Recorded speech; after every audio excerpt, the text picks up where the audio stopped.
Ang kwentong ito ay hango sa totoong buhay. Karanasan nito ni Nong. Taong 1958. Tunga, Leyte.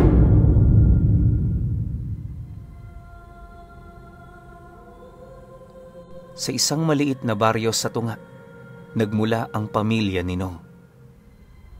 Kilala sila sa pagbebenta ng tuba na siya namang naging pangunahin na nilang trabaho na nagmula pa sa kanilang mga ninuno. Nagmamay-ari sila ng isang malawak na lupain na pawang mga nyog lamang ang nabubuhay. Araw-araw wala silang ibang ginagawa kundi ang magsaka at suyurin ang kabuuan ng kanilang lupa. Bagaman isang kayod lang din at isang tuka sila sa araw-araw, pinili naman nilang maging kontento dahil kahit anong gawin nila, wala silang nakikitang paraan para guminhawa ang buhay. Marami ang nagsasabi na isa silang masayang pamilya, pero para kay Nong, walang masaya doon. Sino ba naman kasing tao ang gustong maging mahirap? Hindi nakakatuwa kapag merong sakit ang mahal mo sa buhay tapos wala kang kapasidad na maipagamot ito. Hindi nakakatuwang makita ang mga anak mo na walang nakakain kahit gusto mong pakainin sila. At mas lalong hindi nakakatuwang maging mahirap, lalo na kung naibibigay ng ibang pamilya ang pangangailangan ng anak nila habang ikaw walang nagagawa. Dahil sa ganun niyang pamamaraan ng pag-iisip, kaya na may saabot ng kanyang makakaya, palagi siyang naghahanap ng paraan para makatakas sila sa kadena ng kahirapan. Araw-araw yun ang palaging ipinagdarasal ni Nong hanggang sa dumating ang puntong meron siyang nakilalang isang lalaki sa baryo na itago na lang natin sa pangalang Tatay Dory. Matanda na itong si Tatay Dory.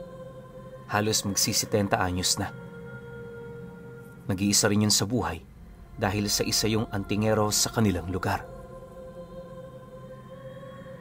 Bagaman pobre ang matanda, marami naman doong matataas na tao ang nagbibigay galang.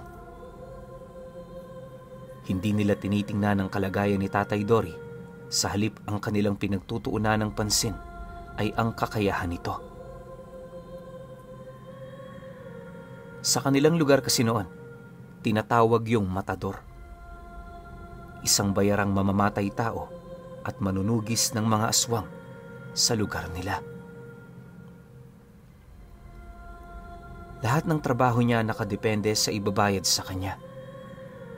Hindi rin siya kumikilos ng walang kaukulang salapi ang nakabuntot sa kanyang likod. Kaya niya yun ginagawa ay dahil sa kamalasang dulot ng kanyang mga karga. Ayon kay Tatay Dory na sa pagtatanga ng mutya at agimat, kailangan mo doong magbigay ng isang pangako at panata. Mangangako kang hindi mo yun tatalikuran at mamamanata kang mas lalo mo pang palalakasin ang mga abilidad nito kapalit ang iilang sakripisyo.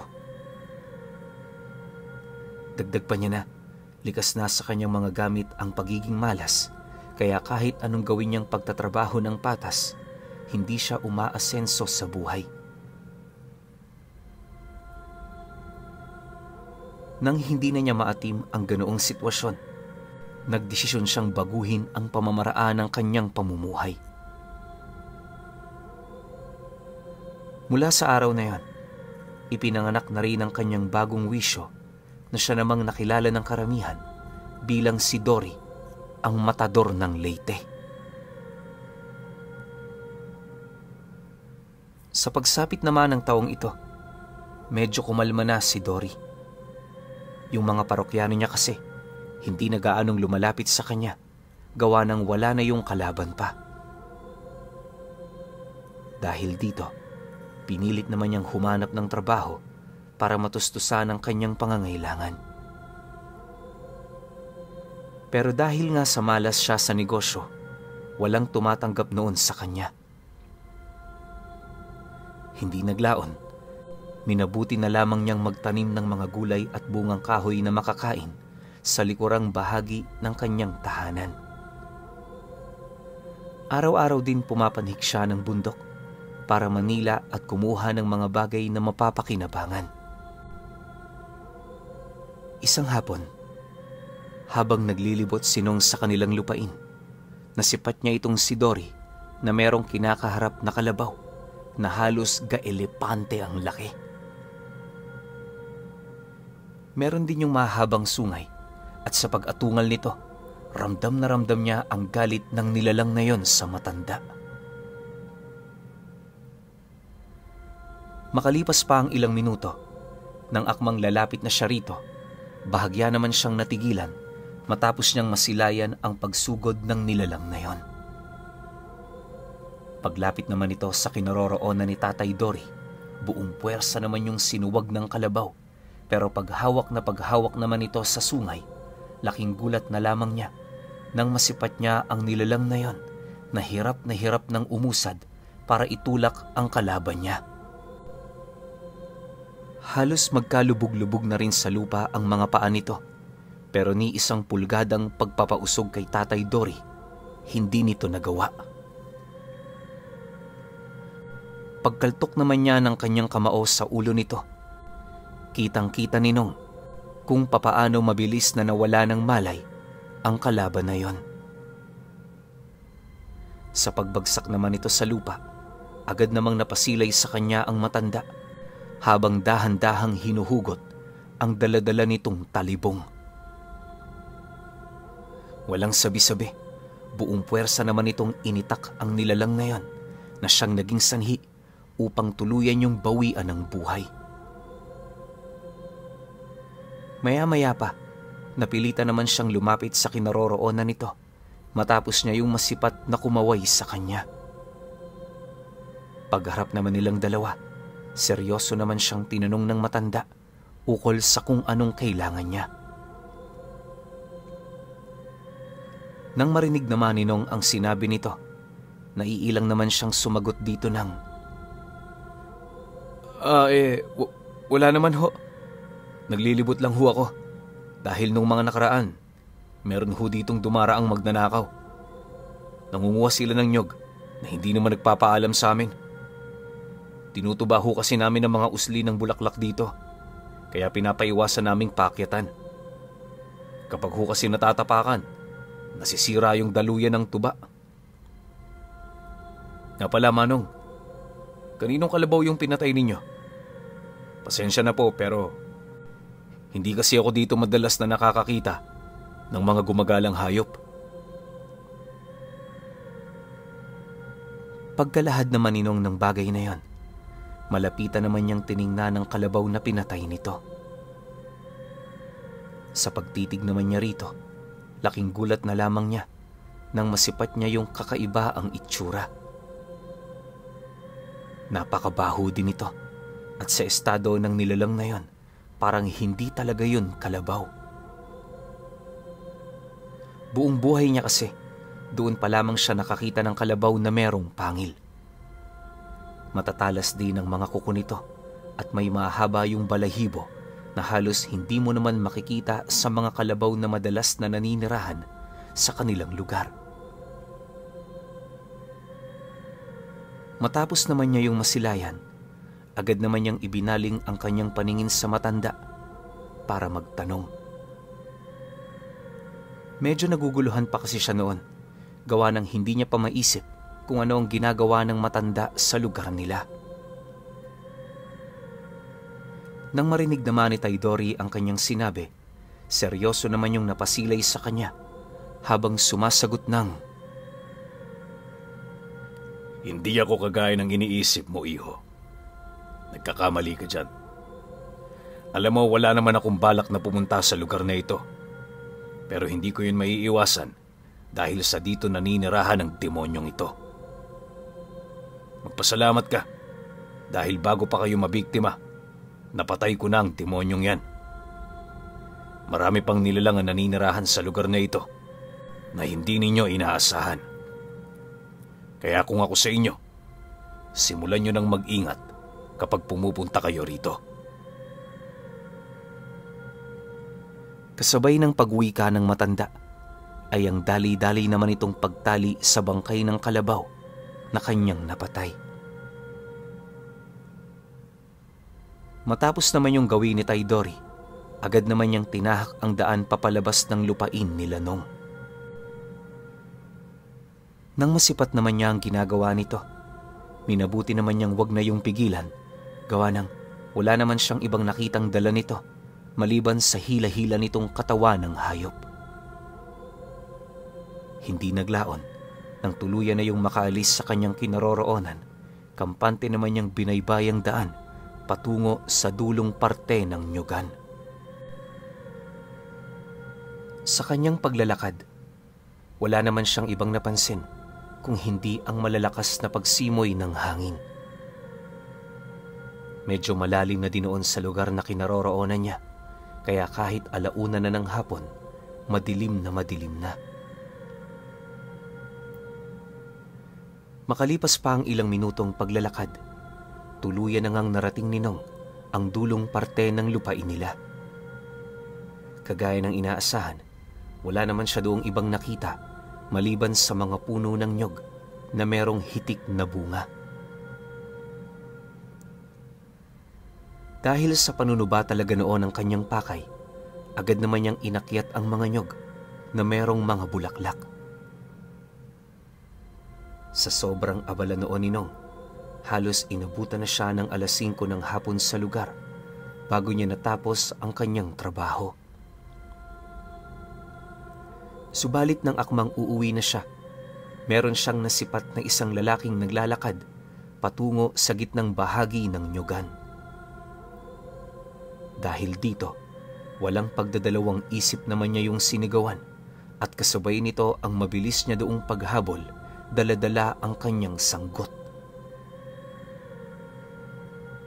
Sa pagpapatuloy ng kanyang pagsunod sa lalaki, laking gulat na lamang niya nang bigla yung maglaho sa kanyang paningin.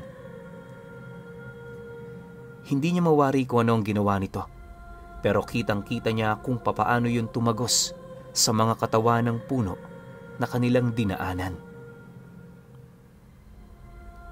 Maya-maya pa, nang mapansin niyang wala na ang lalaking yon, agad naman siyang tumigil para pag-isipan ng mga bagay na kanyang nasaksihan.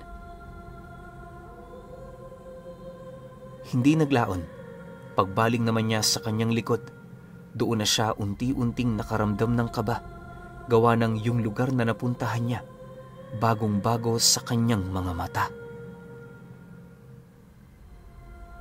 Nang mapansin naman yun ni Nong, sinubukan niyang baybayin ang daan pabalik, pero hindi niya na yun nagawa. Sa loob ng halos 2 oras na paglalakad, hindi niya maipagkakaila na parang umiikot lang siya sa lugar na napuntahan niya. Paulit-ulit na rin siya noong sumigaw para humingi ng tulong, pero walang sumasagot sa kanyang mga pagtawag.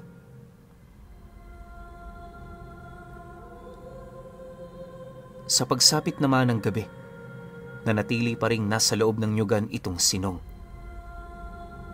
Sa puntong yon, halos hindi naman niya mawari kung bakit yon nangyayari sa kanya.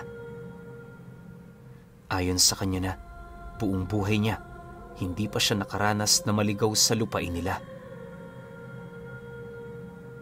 Bukod kasi sa doon siya lumaki, lahat din ng bawat sulok nito na ipakita na sa kanya ng kanyang ama. Pero sa pagkakataong yon, pakiramdam niya hindi yon ang lugar na kanyang kinagisnan. Gayunpaman, kahit medyo nababahala na siya noon, pinilit niya pa ring magpatuloy sa paglalakad hanggang sa ang mga paanan niya mismo ang sumuko. Dala naman ng kanyang matinding pagod, napilitan na siyang magpahinga sa ilalim ng isang nyog na hindi pa gaanong katangkaran. Habang nakaupo siya sa ilalim nito, panay naman ang kanyang ginagawang pagmamasid sa paligid. Ni isang segundo hindi na niya ninais na pumikit, gawa ng nasisiguro niya na mayroong panganib sa lugar na yon. Sa paglalim pa ng gabi, halos wala na talaga siyang naaaninag. Kahit gustuhin man niya noong lumayo sa lugar na yon, sadyang imposible ito, lalo na't wala siyang daladalang sulo na magbibigay gabay sa kanyang daang tatahakin. 2 oras pa ang dumaan. Mabaliw-baliw naman itong Sinong kakaisip sa mga maaaring mangyari sa kanya. Maya't maya na rin ang ginagawa niyang pagsigaw, pero hindi siya umaasang may makakarinig dito dahil kung hindi siya nagkakamali, napakalayo niya sa mismong tahanan nila. Alam niya ring wala roong naninirahan, kaya na may sino ang pupunta roon para magbigay ng tulong sa kanya. Habang iniisip naman ito ni Nong, hindi naman niya maiwasang panghinaan buhat sa mga nangyayari. Pagkaraan pa ng ilang minuto, muli na naman siyang binalot ng takot matapos niyang makarinig ng isang napakalakas na pag-atungal. Alam niyang hindi yun pangkaraniwang hayop, kaya ang ginawa niya, pilit na lumayo sa lugar na yon sa lalong madaling panahon. Subalit hindi pa man siya noon gaanong nakakalayo, doon na niya napansin ang isang napakalaking ahas na humahabol sa kanya. Nanlilisik ang mga mapupulang mata nito at sa estado ng ahas na yon, kayang-kaya nitong lumunon ng isang buong tao. Matapos naman niya yung masilayan, mas lalo niya pang binilisan ang kanyang pagtakbo hanggang sa narating na niya ang isang parte ng nyugan na pamilyar sa kanya. Mula roon dali-dali naman niyang tinahak ang daan pabalik sa kanila para makahingi ng tulong. Awa naman ng Diyos, narating niya ang bahay nila nang walang nangyayaring masama sa kanya. Pagpasok naman niya sa loob nito, agad namang bumungad sa kanya yung ama niyang gumagawa ng isang malaking sulo. Hindi naglaon. Nang masipat naman siya nito, nagmamadali naman yung lumapit habang galit na nagwiwika sa kanya ng, Diyos ko naman, Nong! Saan ka ba nang galing? Alam mo bang kanina pa kami hindi mapakali kakahintay sa'yo rito? Akala namin kung ano na nangyari sa'yo eh. Nang marinig naman ni Nong ang sinabi ng kanyang ama, bigla naman siya noong napalupasaysay sa sahig, dala ng matinding pagod. Pagsilay naman ito sa mga paa niya, agad namang napawi ang galit nito nang makita nitong punong-puno siya ng sugat. Marami ring sanga ng puno ang nakatarak sa kanyang dapa-dapa, indikasyon na meron talaga siyang pinagdaanang kakaiba. Sa kanilang pag-uusap, walang pakundangan namang inilahad ni Nong ang mga bagay na nangyari. Ayon sa kanya, na sa puntong iyon halos hindi na niya inaasahan na makakauwi siya. Mabuti na lang, nakita niya yung lugar na pinaglulutuan nila ng kopra, kaya na may nagkaroon siya ng ideya kung aling daan ang kanyang tatahakin. Pagtatapat pa niya na, kung nagkataong hindi niya yon nakita, paniguradong hindi na siya makakauwi ng buhay. Matapos namang marinig ng kanyang ama ang mga naging kwento niya, agad naman yung sumilip sa labas para hanapin yung ahas na sinasabi niyang humahabol sa kanya. Nang mapansin naman yun ni Nong, nang hihina naman siyang nagwika doon ng, Hindi mo na yun makikita, Tay. Kanina pagpasok ko sa bahay, nasipat ko yung lumihis na ng daan. Sigurado ako, Tay, nakalayo na yun ngayon. Dahil sa kanyang sinabi, agad naman itong isinarado ang kanilang mga pinto at bintana. Mula noon, halos madalang na lamang sila kung mag-ikot sa nyugan sa takot na baka kagaya ni Nong, makainkwentro nila ang ahas na muntik ng kumitil sa buhay nito. 2 linggo din siya noong hindi nakapaglakad dahil sa dami ng malalalim niyang sugat sa paa. Habang nasa ganoong estado si Nong, wala naman siyang ibang inisip kundi ang pagpunta sa bahay ni Taydori kapag gumaling na siya. Alam niya kasing yun lamang ang makakatulong sa kanila ukol sa problemang kanilang kinakaharap. Sa paglipas pa ng mga araw, unti-unti na rin siyang nakakalakad. Nang mapagtanto naman niyang kayang-kaya na niyang pumunta ng baryo, agad naman siyang nagpaalam sa kanyang ama nang sa gayoy kahit papaano alam nito kung saan siya pupunta. Subalit, nang marinig naman ito ang kanyang sinabi, nagpumilit naman yung sumama dahil sa wala na itong tiwala sa kanya. Ayon sa tatay niya, di bali nang wala silang kakainin sa mismong araw na yon, basta ang mahalaga, makauwi siya ng ligtas. Pagpupumilit pa nito, sumusunod lamang siya sa nais mangyari ng kanyang asawa. Matapos naman nilang makapag-usap, minabuti naman nilang umalis na kesa magtalo pa.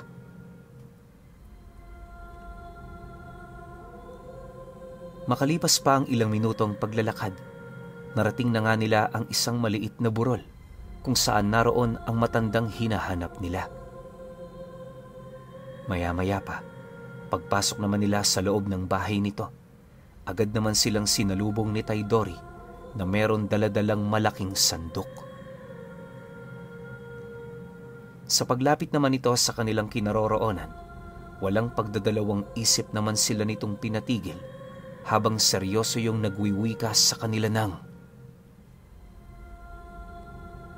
"Ano ang pakay ninyo? Kung hindi yan ganong importante, makakaalis na kayo. Marami ako ngayong ginagawa, kaya ayokong magkaroon ng bisita."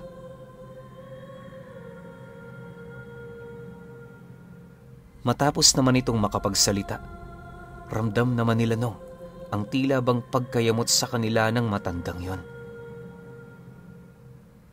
Subalit kahit gano'n na ang kanilang nararamdaman, nagpumilit pa rin silang manatili alang-alang sa kanilang nais mangyari. Makalipas pa ang ilang minutong pananahimik, nang magkaroon na siya ng lakas ng loob na sumagot, dahan-dahan naman siyang sumipat sa mga mata nito habang nagsasabi ng, "Ako ho yung kausap ninyo noong nakaraang linggo. Noong umalis ho kayo sa aming nyogan, meron hong nangyari sa akin. Nakakahiya man hong sabihin pero naligaw ako sa mismong lupain namin. Hindi lang yun, nakaengkwentro ko rin yung sinasabi mong nilalang. Isa itong dambuhalang ahas na merong 4 na mga paa. Kitang-kita ng mga mata ko kung papaano yun gumapang sa mga puno noong papaalis na sa bahay namin. Sa totoo lang ho, kahit ngayon hindi ako naniniwalang merong ganong nilalang. Kaya ho kami napadayo sa bahay ninyo dahil gusto naming humingi ng tulong." Nang marinig naman ni Taydori ang kanyang sinabi, halos hindi naman yun makasagot na para bang maging ito man, hindi makapaniwala sa kanyang sinabi. Maya-maya pa, nang medyo natauhan na ito, agad naman sila nitong pinapasok sa bahay para doon na ituloy ang kanilang usapan. Sa kanilang pag-uusap, marami namang ibinigay na haka-haka ang matanda ukol sa mga nangyari. Ayon dito, hindi yun ang nilalang na kanyang sinabi kay Nong noong nadapo siya sa lugar na yon. Dagdag pa nito na, kung totoo nga ang kanyang nakita, nasisiguro nitong may nagkukubli doong isang malakas na nilalang na higit pa sa inaakala nila. Mariin din itong inilahad na iwasan na muna nilang maglibot sa lugar hanggat hindi pa malinaw ang lahat. Sa pagpapatuloy naman ng kanilang pag-uusap, inabisuhan naman ito si Nong na maghanda, gawa ng isasama niya ito sa pagpunta sa lugar na yon. Pagkarinig naman niya sa sinabi nito, agad naman siya doong tumutol dahil sa alam na niya kung gaano yun kapanganib. Tay Dory, pasensya na ho kayo ha, pero mukha atang hindi ko kakayanin yung ipinapagawa ninyo. Swerte lang yung pagkaligtas ko sa nilalang na yun, kaya baka malasin na ho ko kapag bumalik pa ako dun.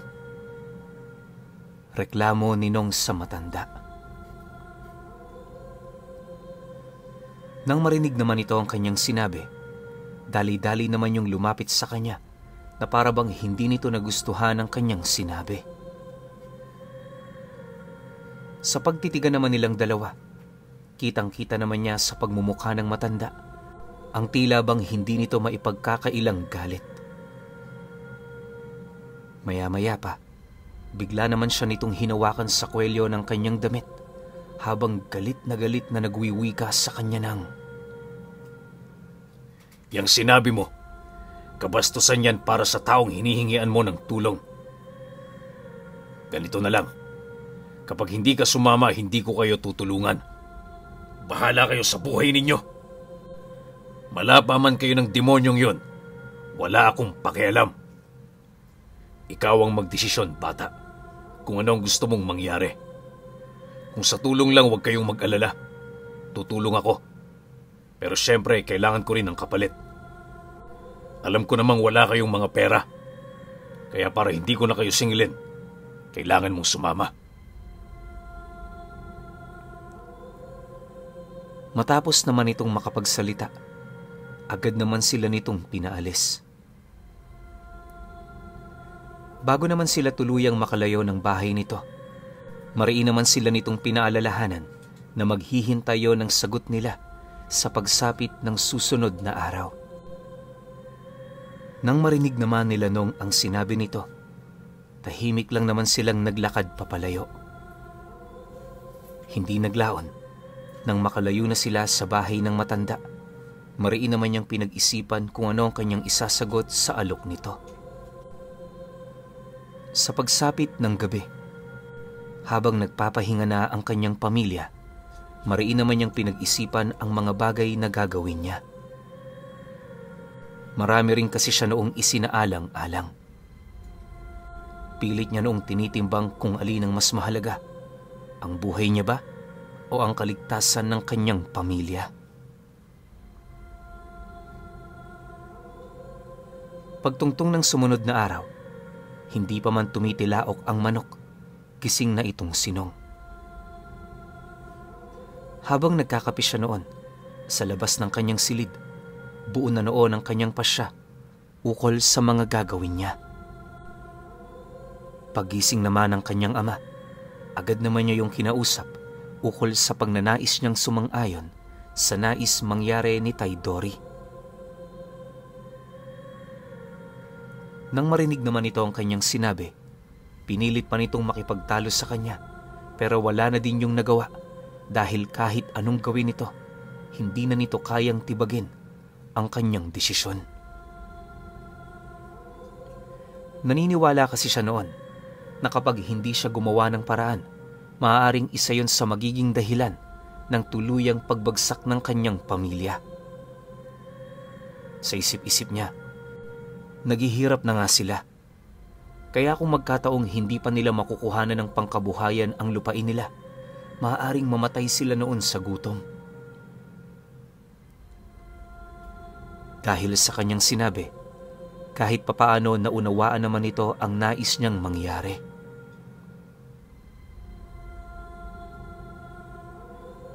Pagpatak naman ng 5:00 ng madaling araw, agad naman nilang binagtas ang daan pabalik sa kinaroroonan ng matador. Maya-maya pa, pagdating naman nila sa mismong bahay nito, nadatna naman nila yung nag-e-ehersisyo. Pagsilay naman ito sa kanila, agad naman sila nitong pinapasok upang tanungin ukol sa kung ano ang naging pasya nila. Nang marinig naman ni Nong ang sinabi ni Tay Dory, walang pagdadalawang isip naman niyang inilahad dito ang pagnanais niyang sumama. Ayon sa kanya, Kung iisipin, isa lang yung maliit na sakripisyo para sa kanyang pamilya. Dagdag pa niya na, kaya siya tumutol noong nagdaang gabi ay dahil lamang sa bugso ng kanyang damdamin.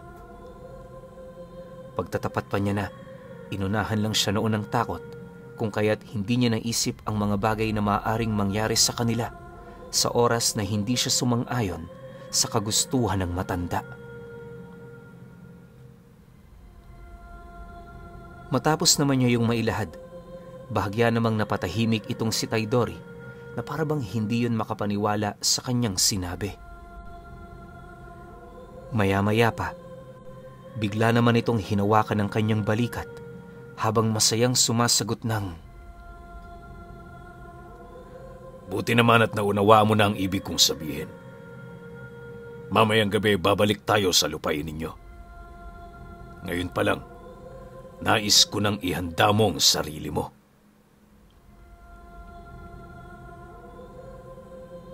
Matapos naman itong makapagsalita, mariin naman itong inabisuhan ng kanyang ama na pwede na sila nitong iwan. Nasisiguro kasi noon ni Taydori, marami pa yung trabahong naiwan sa bahay nila. Maging ito man kasi, hindi maipagkakaila ang paghihirap ng kanilang pamilya. Dahil dito, wala namang nagawa ang tatay niya kundi ang hayaan siya. Makalipas pa ang ilang minuto, nang silang dalawa na lamang ang naroon, agad namang inilahad sa kanya ng matanda ang tungkol sa mga bagay na kinakailangan niyang gawin. Pagtatapat pa nito na, kinakailangan niyang maging malakas dahil sa oras na nadakip siya ng nilalang na yon, paniguradong tapos na ang buhay niya. Nang marinig naman ito ni Nong, napalunok lang naman siya ng laway habang nakatingin sa matanda. Maya-maya pa, nang mapagtanto naman itong wala na silang mapag-uusapan, agad naman siya nitong niyayang pumasok sa mismong tahanan nito. Alam mo Nong, naaawa ko sa inyo. Yung sitwasyon nyo ngayon, parang mas masahol pa sa aking pinagdadaanan. Ako, madali ako nakakakuha ng pera. Pero kayo, parang kinulang sa diskarte. Gusto mo bang maiahon ng pamilya mo? Kung gusto mo, handa akong makinig pagkatapos ng ating gagawin. Huwag kang mag-alala. Bilang ganti sa pagpapakita mo ng lakas ng loob, tutulungan kita.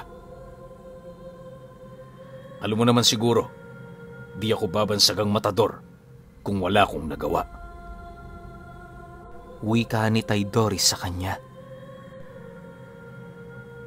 Sa pagdating naman nila sa loob ng bahay nito, agad naman itong ipinakita sa kanya ang mga tinatago nitong bulto-bultong pera. Ayon sa matanda, na kung hangad ni Nong na magkaroon din ng ganoong salapi, iisa lang ang kanyang kinakailangang gawin at yon ay matuto ng lihim na karunungan.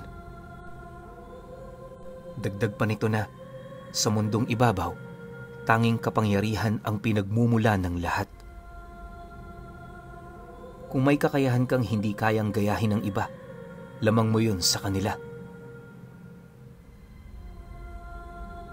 Matapos naman itong mailahad ng matanda, sa isang kumpas lamang ng kamay nito, nagkaroon ng apoy ang kanyang mga palad. Nang masipat naman yon ni Nong, halos hindi naman siya noon makapaniwala sa kanyang mga nakita.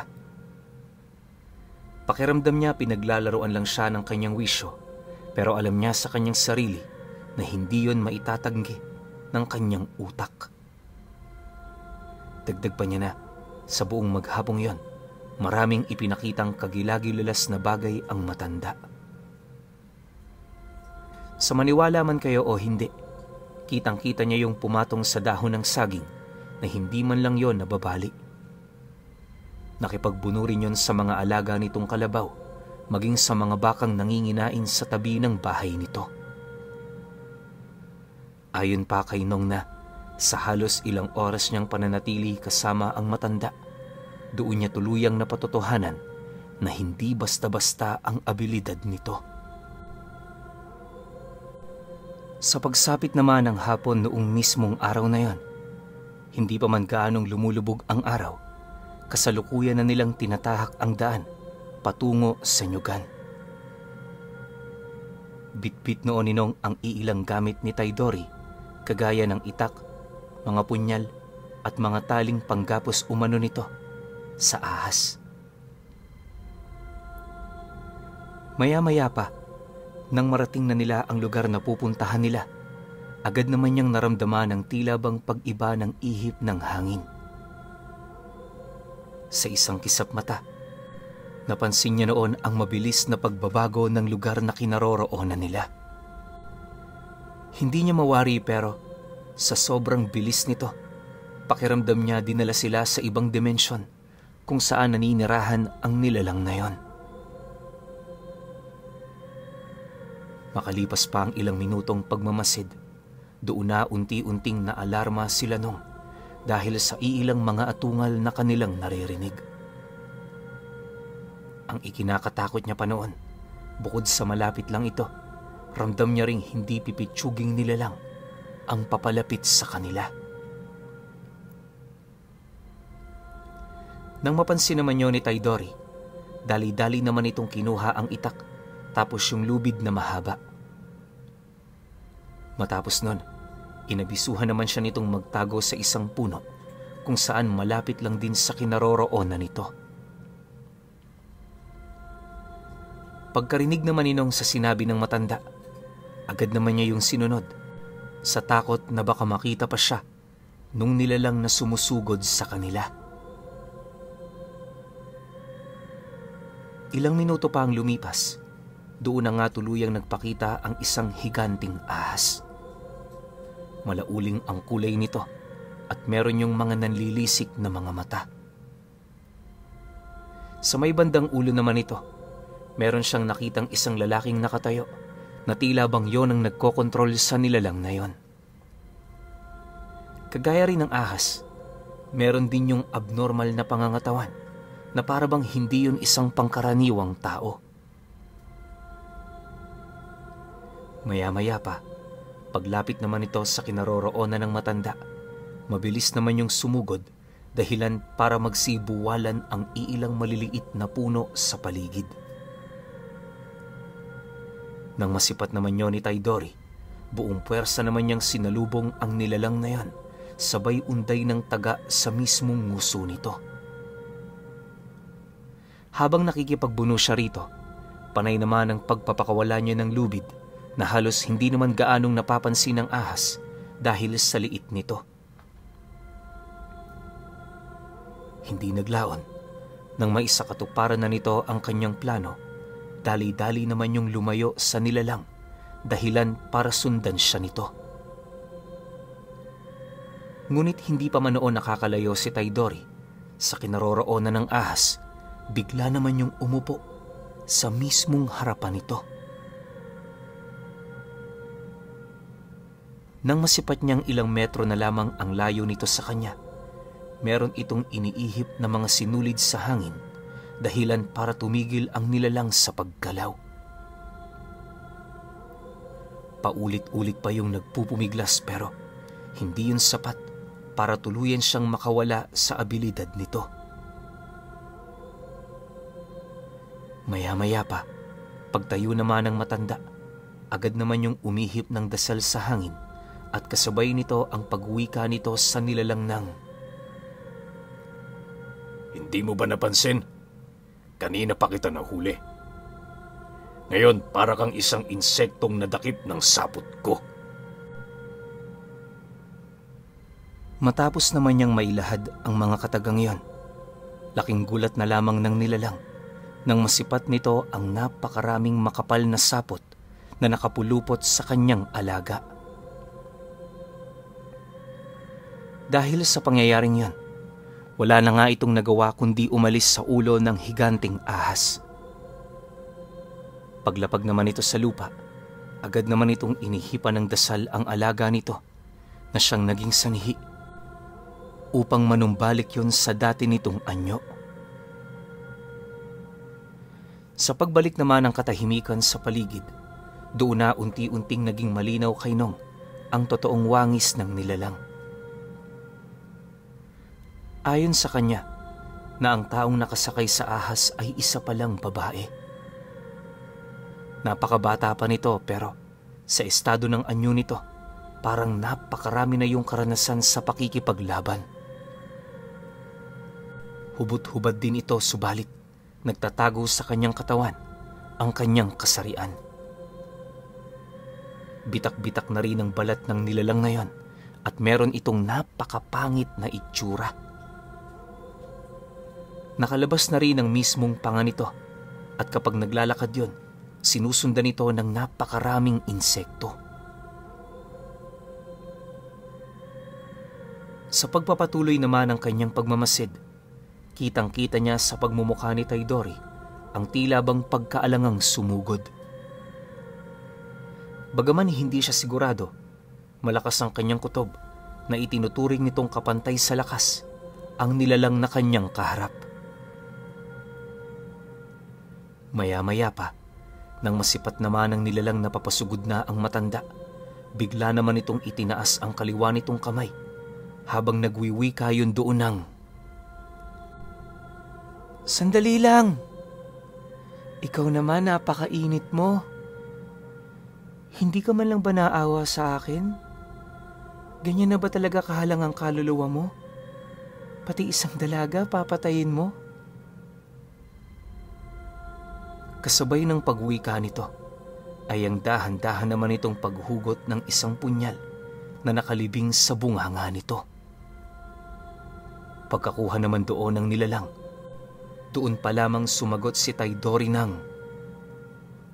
"At sino namang nagsabing isa kang babae? Hindi ganyan kumilos ang isang taong alagad ng Diyos. Pumapatay nga ako ng mga taong nagkasala lang sa kapwa nito. Ikaw pa kaya?"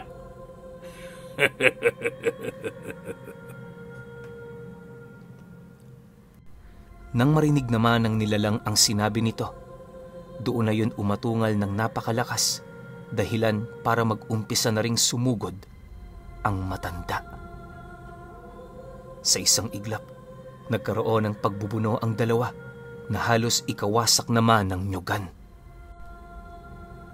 Habang nagmamasid naman itong Sinong, hindi naman niya maiwasang mag-alala para sa kalagayan ng matanda. Sa puntong yun kasi, alam niyang hindi na basta-basta yung nilalang nakaharap nito. Konting pagkakamali lang, maaaring buhay na nila ang magiging kabayaran. Ngunit dahil sa lalim ng karanasan ni Taydori, walang nagawa ang nilalang na yon, kundi ang mag-alay ng buhay sa kanyang mga kamay. Lahat kasi ng abilidad nito, halos meron siyang pangontra, kaya na may imbis na mamroblema, tinatawanan lamang niya ang nilalang.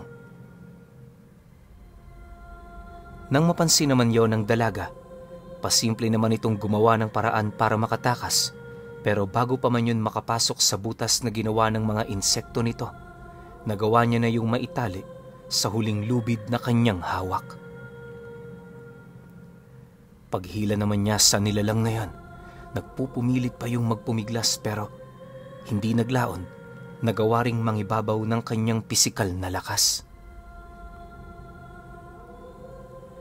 Maya-maya pa, pagsarado naman ng lagusan na ginawa nito, doon niya na yun tinapakan sa likod habang puwersahang iniaangat ang mismong ulo nito. Pagsilay naman sa kanya ng nilalang, paulit-ulit naman siya nitong sinigawan hanggang sa napilitan na siyang busalsala ng kanyang kamao ang mismong bunganga nito. "Nagkakamali ka ng kinalaban mo. Sige na, sundan mo na sa impyerno yung mga naunang pinatay ko." Wika ni Taydori sa nilalang na yon. Matapos naman niya itong sindakin, walang pagdadalawang isip naman niyang binali ang leeg nito, dahilan para mamatay ng mabilis ang nilalang. Pagbagsak naman ng katawan nito sa lupa, agad naman niya yung hinila papalapit sa kinaroroonan ni Nong. Maya-maya pa, unti-unti na ring nagbago ang lugar na kinaroroonan nila, indikasyon na wala na ang bagat na ipinakalat nito sa paligid.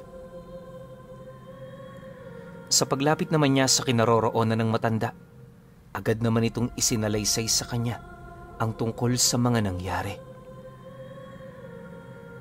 Ayon kay Taydori, ngayon ang kauna-unahang pagkakataon na tumagal siya sa pakikipaglaban. Dagdag pa niya na, inaasahan naman niya ito. Lalo na't isang aswang na engkanto na merong dugo ng mangkukulam ang kanyang nakaharap. Bibihira lang yon kung lumapit sa mundo ng mga tao, kaya nung naramdaman niya ang presensya nito, hindi niya maiwasang maalarma.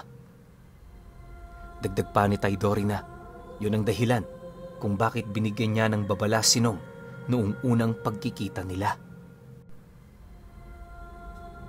Matapos naman ang kanilang pag-uusap, agad naman silang umalis sa lugar, bit-bit ang bangkay ng babae. Makalipas pa ang ilang minuto, nang makabalik na sila sa bahay nito, agad naman yung ipinasok ng matanda sa isang banga para ipreserba.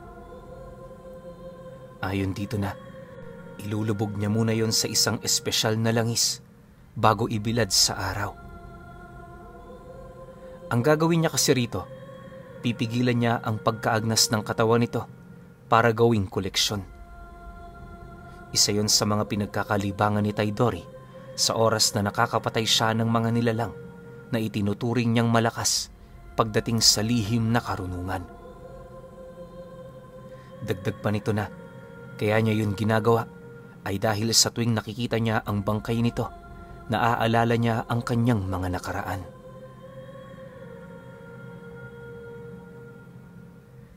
Nang marinig naman ni Nong ang sinabi ng matanda, minabuti naman niyang magpaalam na rito para makauwi na. Habang binabagtas naman niya noon ang daan papalayo, hindi naman niya maipagkakaila ang nararamdaman niyang tuwa buhat sa naging tagumpay nila. Sa paglabas naman niya sa bakuran ng matanda, bahagya naman siya doong napatigil nang marinig niya yung magwika sa kanya ng, "Hindi ba gusto mong umangat? Kung desidido ka, bumalik ka rito bukas. Isasama kita sa aking trabaho at anuman ang makukuha mo, paghahatian natin yon ng buo. Ituring mong tulong ko na ito sa inyo."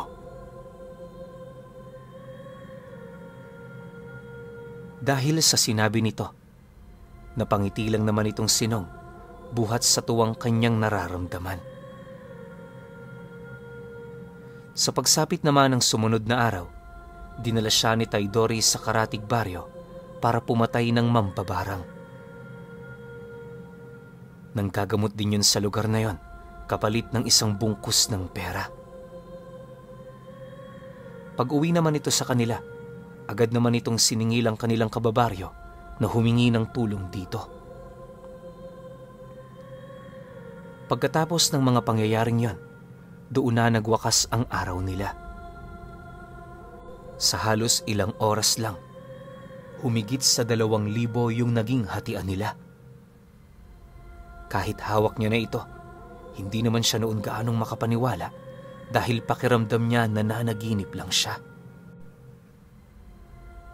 Sa paglipas pa ng mga araw, ganon at ganon pa rin ang kanilang ginagawa. Dahilan para unti-unti nang umangat mula sa kahirapan ang kanyang pamilya. Bagaman alam niyang mali ang ginagawa nilang yon, pinili niyang ipagpatuloy ito, gawa ng naniniwala siya, hindi siya basta makakakuha ng ganoong kalaking halaga sa pagbebenta lamang ng tuba.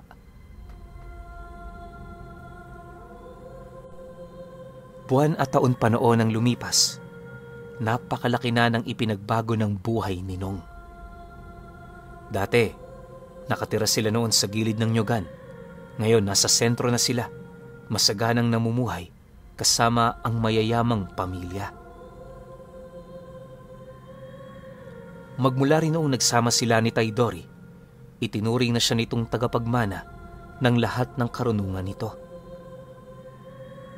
2 dekada pa ang lumipas, dala na rin ang labis nitong katandaan, tuluyan na nga yung binawian ng buhay. Nang mawala ang matandang yon, hindi naman nila maiwasang magdalamhati, gawa ng alam nila sa kanilang mga sarili na yon ang naging daan ng kanilang pag-angat. Hindi naglaon, kagaya ng inaasahan, unti-unti na ring gumuho ang pundasyon ng kanilang kayamanan. Dahil sa pangyayaring yon, napilitang maging bayarang mamamatay tao itong Sinong. Iilan lang noon ang nakakaalam ng totoo niyang gawain, kaya kahit marami na siya noong karumal-dumal na ginagawa, nanatili pa rin siyang inosente sa mga mata ng kanyang kakilala. Pero ika nga ng matatanda, hindi habang buhay maitatago ang sikreto ng isang tao. Sa paglipas pa ng mga buwan, halos hindi niya noon namalayan na meron na palang tumitiktik sa kanya.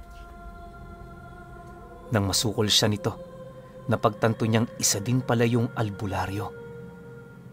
Yun nga lang, purong kanan ang gamit nitong karunungan at di hamak na mas malakas ang abilidad nito kumpara sa kanya. Sa mga unang araw na pagkikita nila, binantaan muna siya ng taong yon pero hindi naman siya nagpatinag. Sa isip-isip niya, masyado na yung matanda para matalo pa siya. Inakala niya ring mas malakas siya ng tangang aral dito, kaya naman sa tuwing nakikita sila, minamaliit niya ito. Ngunit lingid sa kanyang kaalaman na ang matandang yun pala ang puputol sa kanyang kasamaan. Isang gabi, habang naglalakbay siya patungo sa kabilang baryo, nakasalubong naman niya ang antingero sa daan. Sa pagtitiga naman nilang dalawa, bigla naman yung tumigil sa harapan niya habang mahinahong nagwiwika ng, "Kung ako sa'yo, Nong, itigil mo na yung ginagawa mo. Tandaan mo, malakas ang kapangyarihan ng karma. Kung masama ang ginagawa mo, kasamaan din ang ibabalik nito sa'yo. Magbagong buhay ka na hanggat may pagkakataon ka pa." Dahil sa sinabi nito, doon na nga hindi na kontrol ni Nong ang kanyang galit. Paghugot naman niya noon ang kanyang punyal, agad naman niyang inihipan ng pambasag kabal ang talim nito, sabay unday nito sa matanda.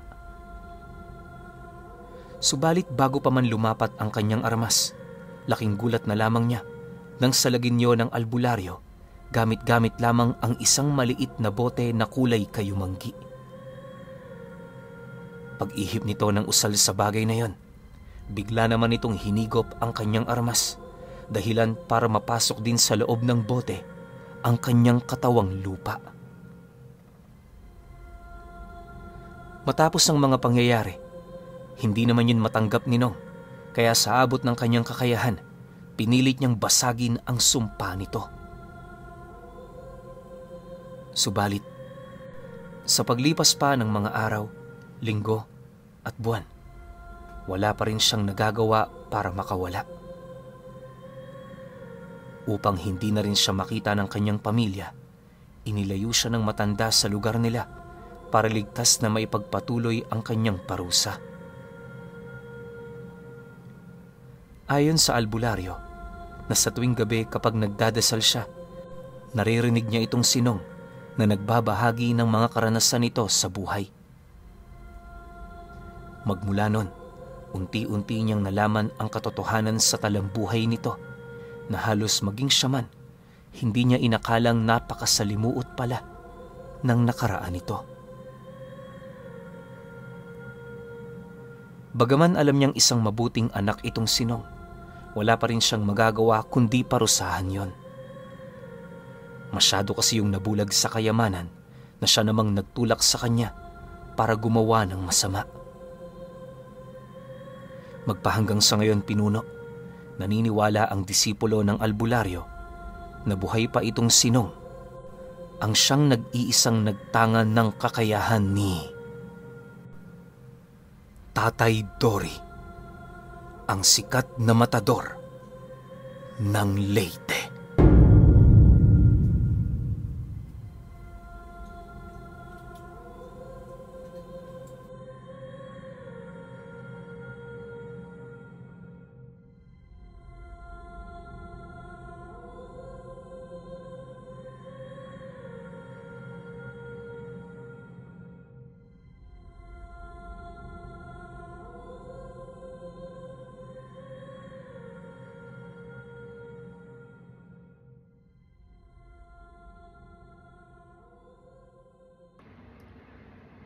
Okay, opinyon ko sa kwento. Pero teka lang, bago ako magbigay ng opinyon, available na ulit to sa Shopee natin. Sobrang konti na lang nito, yung Dignum San Benito. Yan o. Sobrang ganda nito, promise. Alam ko, mayroon na sa inyong isang bumili nito na sinubukan ng mahal na araw. Parang meron yatang may sapi dun sa lugar nila. Di ko alam kung sa probinsya ba yun o dito lang din sa Maynila eh. Sinusundot-sundot niya raw sa paatas. Tumatalsik-talsik yung paanong may sanib. Partida hindi niya pag-aanong nadasalan yun. Pero kasi, sabi ko nga, nabuhay ko na to. Tsaka marami na akong nagawa rito. Ito naman parang 3-4 na piraso na lang. Maganda na ito kasi nadaanan na ito yung Holy Week. Parang last week yata or last week. Tapos tadtad sa akin to ng dasal. Kaya okay na okay to. Punta na kayo sa Shopee natin. Search nyo lang ang Pinuno. Or lagay ko yung link dito sa video na to. Okay. Sa kwento nito ni Nong at saka ni Tay Dory. Alam nyo, para sa akin, sobrang ganda nito eh. Pero sana, yung ending nun, hindi naging masama si Nong. Kasi nga naman, di ba? Galing sila sa hirap, tapos biglang yaman. Ang pangit ng ganun. Kaya, pangit talaga yung mga biglaan eh. Maganda siguro kung yung unti-unting pag-angat lang sa buhay. Pero sa sitwasyon neto nila Nong, parang bigla silang angat. Bakit? Kasi ginagamit nila yung kakayahan nila. Tapos, yun nga, naniningil sila. Alam naman nating lahat na yung mga legit na mga manggagamot, yung mga talagang tinalaga para tumulong sa mga ordinaryong tao na walang alam pagdating sa lihim na karunungan, eh hindi yun nagpapabayad. 'Di ba? Tapos siguro kung may bayad man yun, yung pagbibigay nila ng protection. Pero syempre, donation nyo lang yun. Choice nyo lang rin yun kung magbibigay kayo. Tapos nung tinuruan siya ni Tay Dory ng mga katakatakot na karunungan siguro, kasi nga, isipin niyo yung nakalaban niya, parang 4 na lahi yatang magkakasama yun sa isang katawan. First time ko lang makarinig ng ganun, yung parang nakasakay sa ahas ba o iisa sila ng ahas. Sobrang nakakatakot nun. Buti na lang, matalino si Tay Dory, 'di ba? Sa pakikipaglaban. Pero pagdating nga dun sa sa buhay na totoo, di ko masabi kasi karunungan niya yun eh. Gift sa kanya yun ng Diyos eh. So siguro option niya kung magpapabayad siya. Option niya rin kung hindi. Ang piniling option ni Tay Dory, magpabayad. So, para sa akin, okay naman. Kasi nga, ang sabi ni Tay Dory, hindi siya tumanda ng ganun ng walang dahilan. Tsaka nakita niya yung imbak ng pera. Siguro, daan o nasa 1,000 tao na yung natulungan nun. Kasi, tumpok-tumpok ng pera, di ba? Tapos, anong taon pa to? Kopong-kopong days pa to. Pag nagkaroon ka ng ganun tumpok-tumpok ng pera, ibig sabihin nun, sobrang big time mo na talaga. Pero hindi pa rin tinitigilan ni Tay Dory yung panggagamot o pagtulong. Kasi nga naman, may mga pangangailangan siya sa buhay eh. Siguro yung sa sitwasyon nila Nong, gada tulong, bili. Isipin niyo, naghati sila sa isang pasyente ba o dalawa, tag 2K. Nung panahong yun, sobrang laki nun. 'Di ba? Isipin niyo kung gaano kayaman yung nagpagamot sa kanila. Ilang ganung meron sa sentro. Tapos, pagpalagay na natin na ginagawa nilang scripted, na kunyari, binigay ni ganito yung sakit, pero sa kanila lang rin galing, tas sila yung manggagamot, tas sa susunod na buwan, ganun ulit. So yung proseso ng pera nila, paulit-ulit lang. Pwedeng ganun, kaya kinarma siya ng malala. Tapos ending nga, eto, yung namatay si Tay Dory, siguro hindi na alam ni Nong yung gagawin niya. Wala na kasing nagpapagamot, o malamang napagaling na niya, tas hindi na ulit nagkaroon ng sakit, kaya wala ng income. Ending, naging killer siya. Pero ang tumapos sa kanya, yung albularyo na kinulong siya sa bote. Ang angas nun. Kaso wala na tayong kwento tungkol dun eh. Kasi bida natin dito, masama. 'Di ba? Yun lang nakita ko sa buong kwento na to. Sorry, medyo mahaba. Kasi gusto kong bigyan ng linaw lahat eh. Pero syempre, kayo pa rin. Kung may opinion kayo sa kwentong ito, comment nyo lang sa baba. Yun lang. Hanggang sa susunod na kwento. Salamat. Shopee ah.